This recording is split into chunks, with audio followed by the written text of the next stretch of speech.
you all, and I would like to share a few of my experiences during COVID-19 pandemic. Not a few.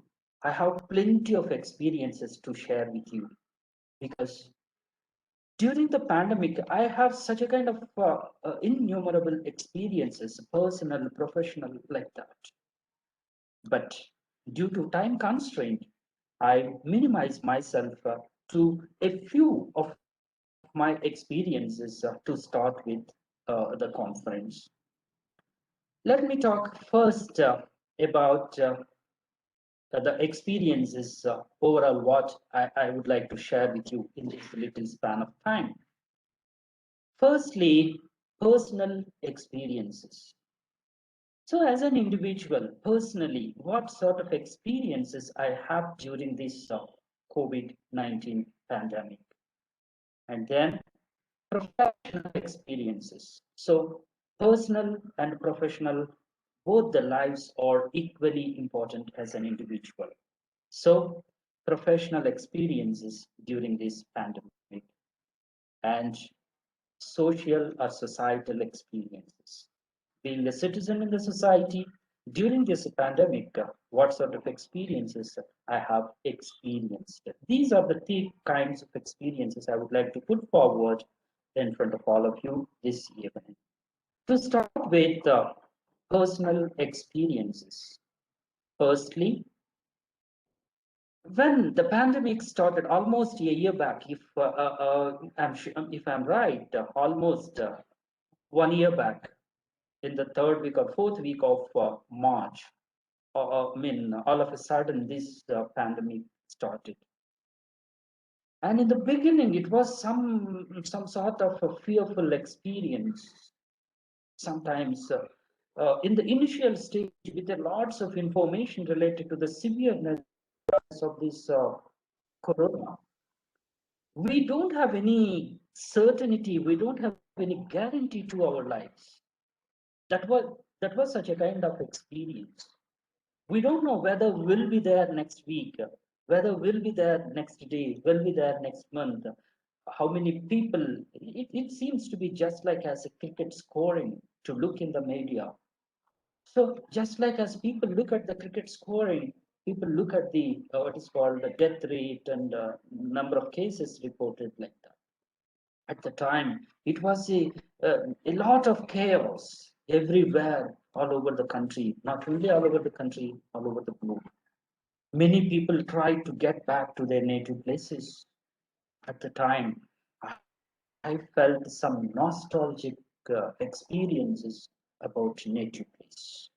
For the first time in my life, I thought of course, always I'm attached to my native place. Always I long to go back there.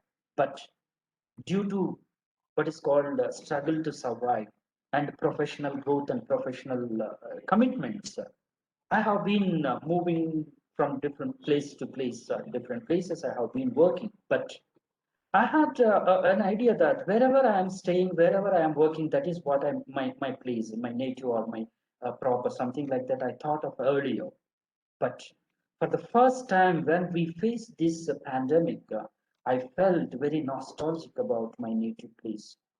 I seriously wanted to get back, go back to the native place, but we don't have a home even there.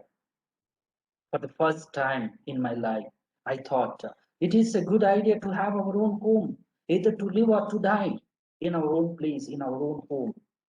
We don't know how long we can stay in these what is called rented buildings, rented houses at different places.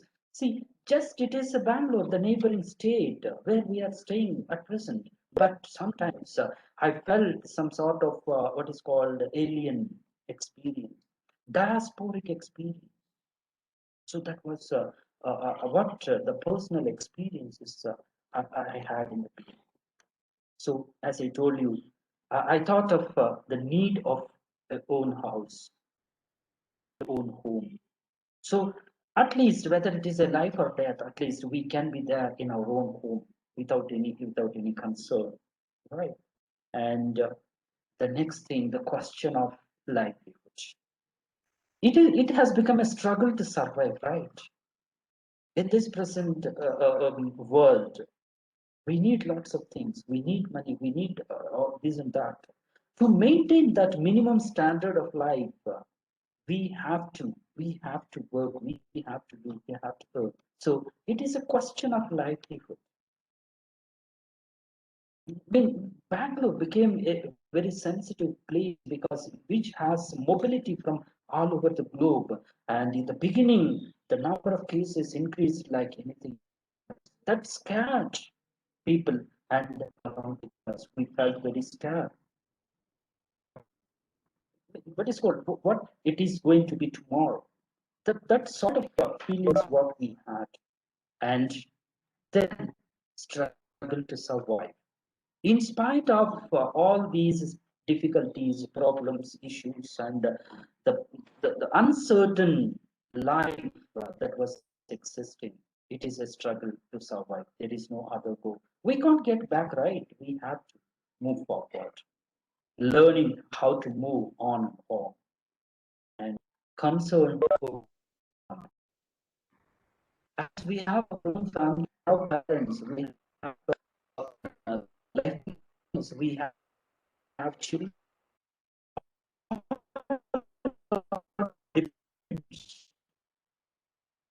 See, in one, I don't know, unfortunate afternoon, initial stage of this COVID lockdown. Almost in the beginning, we don't know, we're not able to even concentrate, not able to read something purposeful. Just it has to look at social media and members what we felt some uh,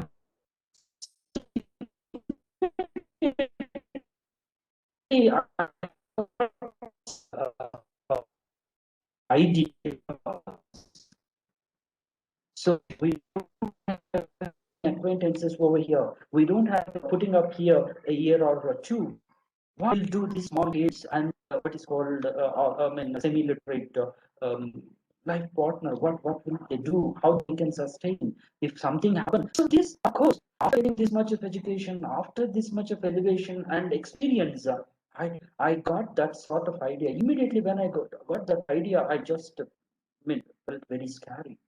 So that was the concern. How about the future of these people if something happens like that? That was the situation. I hope it is not only my own feeling, but many of we have felt. That is why to overcome that sort of feelings or challenges, we need certain counseling. So that is why afterwards, as a communities, we have one webinar and about how to overcome these challenges during the pandemic. How can we what is realize the reality of life? How can we cope with it like that? So these are in brief the personal experiences I had in the initial stage. Then if we come to the professional experience, so the first thing is virtual teaching. So virtual teaching is not a new phenomenon. It was there through webinars, all, but it got a momentum one when the pandemic and lockdown initiated that. So all of a sudden, the virtual teaching has got a momentum.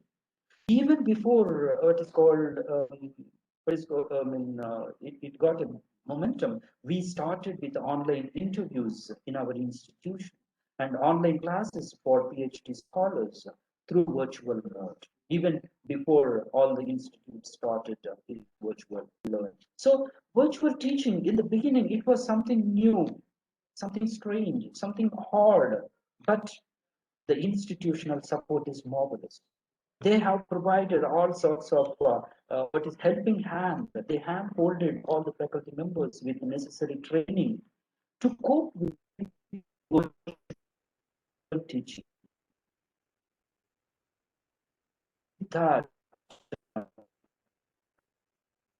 I think we made it successful.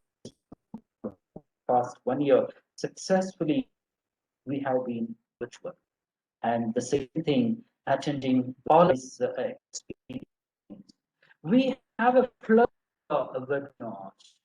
We never had such kind of what is coming in the normal mode of conference. It was very smooth. The lockdown was announced.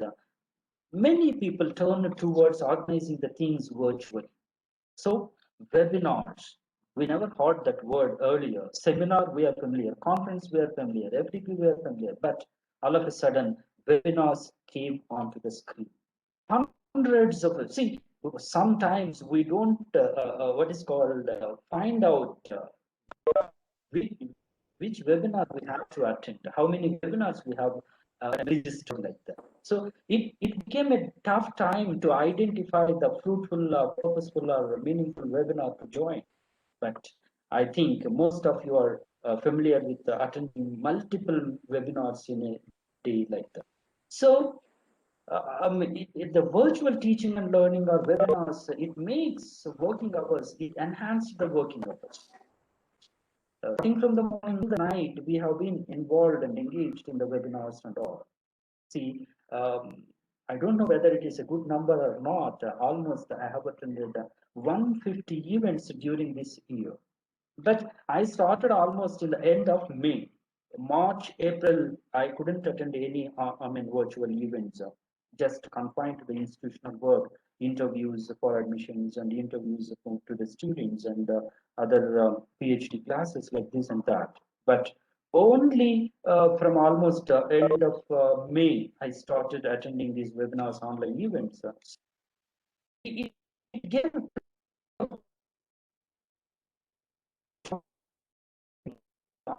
online. So some in a webinar without missing it, we tried our level best to join them. Almost when I saw last month, I checked with that almost 150 events, webinars, conferences, FD, like that. Many people, huge number of webinars we have been attending. And the part is that organizing webinars, quizzes, symposiums, as I told you earlier. So to help the people to come out of this trauma, this difficult situation, this challenging situation. So even highly educated peoples are getting losing hope on the life, getting scared. So that is why I thought of providing some sort of counseling to such kind of people to overcome or to understand, to boost their self-confidence towards their life. So we organized one webinar all the way from Malaysia. We got a resource person who gave how to face these challenges during this COVID pandemic. And we have organized one in quiz at the international level in association with LTOI and our university, that is Christ University, in collaboration with these two. We have organized one international quiz in English grammar and language. It got very huge response all over the globe. Within 3 days, we got 6,000 plus responses.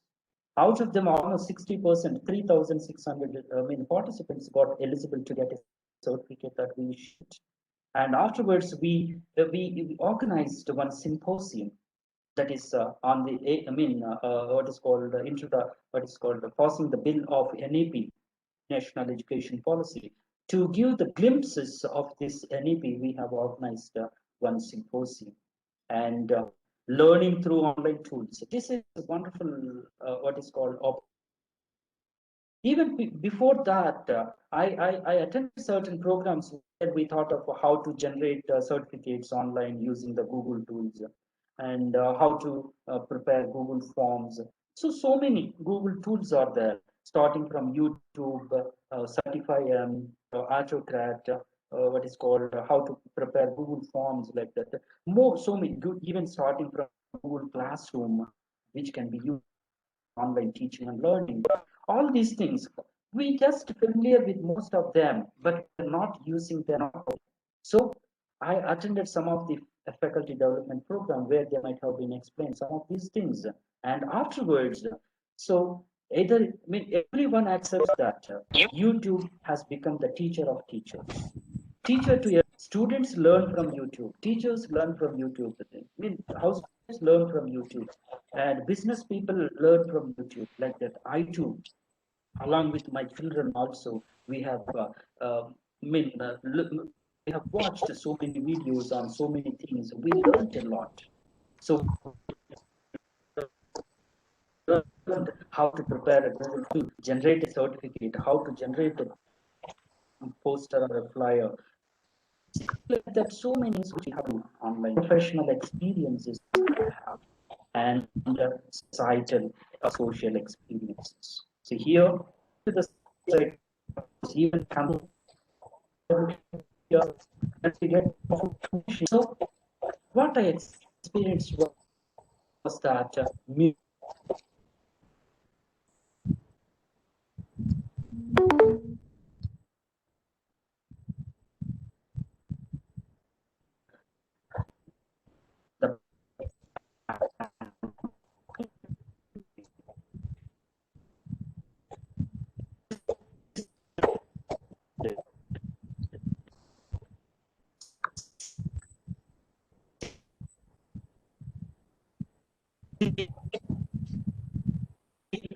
simply, I mean, people just pretend that they will not change, and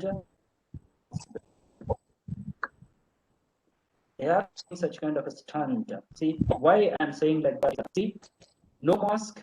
When we talk about public, even still we are looking at some people are rejecting to wear masks. When people ask them to wear masks, they are what is called there are physical attacks on the people, right? So there's no mask, no social distancing. Even today, now once again the second wave when it has become no social distancing, people don't bother about. Most of the time, some of the people have to monitor, right? And has taken it as a casual, not that much serious, even today. And money matters. All are concerned about money, nothing else. So it has become a pretension in the public domain, right? And the stance of the government. Governments are maybe, I think, if I'm right, misleading the public. No clear or authenticated information, just it is misleading the public. Revenue concern. So when it is serious about what is called the pandemic and cases and all, people, the governments tried to reopen the liquor shops. I don't know what the necessity in that. So with a lot of force being used and open those things. So people are bothering about how to get revenue, but not about the safety of the people and all. Then publicity concern everywhere, either it is individuals or organizations or what is called governments, everybody bothering about publicity. Even during the pandemic, people do that. Politics with pandemic, we have been witnessing that people are doing politics with the pandemic during that time, and double standards. Even the governments have double standards. Those who are allied people, rules are different. Common people, rules are different. People are treated differently at different contexts. So, uh, next, if we move on to these double standards or dichotomic statements of WHO, even when an international organization, World Health Organization, is not what is called providing authenticated information and changing the statements, giving controversial statements like that. Of course, all of you might have come across that it has created confusing and contradictory decisions during the pandemic. It reached a lot of criticism from the public, misleading. The countries over the use of masks. Sometimes they say that it is not necessary. Sometimes they say that it is necessary. So like that, it is just like that. Taking late steps and making controversy statements, either it is WHO or the government. taking the steps at a late time, not at appropriate time. And wearing masks, there is a confusion. WHO's hydrochloroquine dilemma, whether it has to be used for corona or not, there was a dilemma. There is no clarity. Origin of virus, so there is no clarity over that. And when did the virus spread to other countries? There is no clarity. Each day we get some different information. And call for not closing the borders with China, something like that.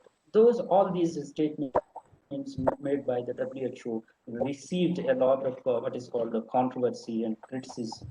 However, the WHO made it what is called wiped out those statements stating that we are acting in line with the science, learn new information about the virus every day, and that the organization constantly updating its COVID-19 guidelines.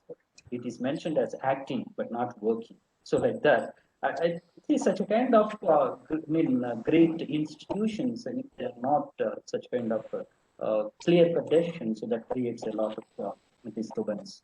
See here, what are the dichotomic statements, confusing statements? On January 23rd, WHO said it is early to declare public health emergency at international concern. But by 30th January, it declared public health emergency in the international level. And again, on March 11th, the WHO declared COVID-19 global pandemic. The international public health experts criticized the organization for the late decision. So it is late decision. And on 12th March, so it was announced by the WHO that it can be controlled, but he made several warnings in May and June of last year that the crisis is far from over. So, like this, we have different sorts of experiences during the pandemic.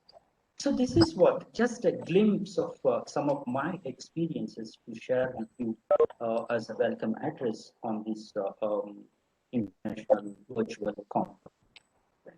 I hope we will have a hope for better days at least. But however, it is once again the same situation as we had in the March 2020, that it is uncertain. Now we are in the midst of second wave, the danger of second wave of coronavirus. We don't know how it goes, where it ends. Okay, that is what I would like to share with you. Thank you so much.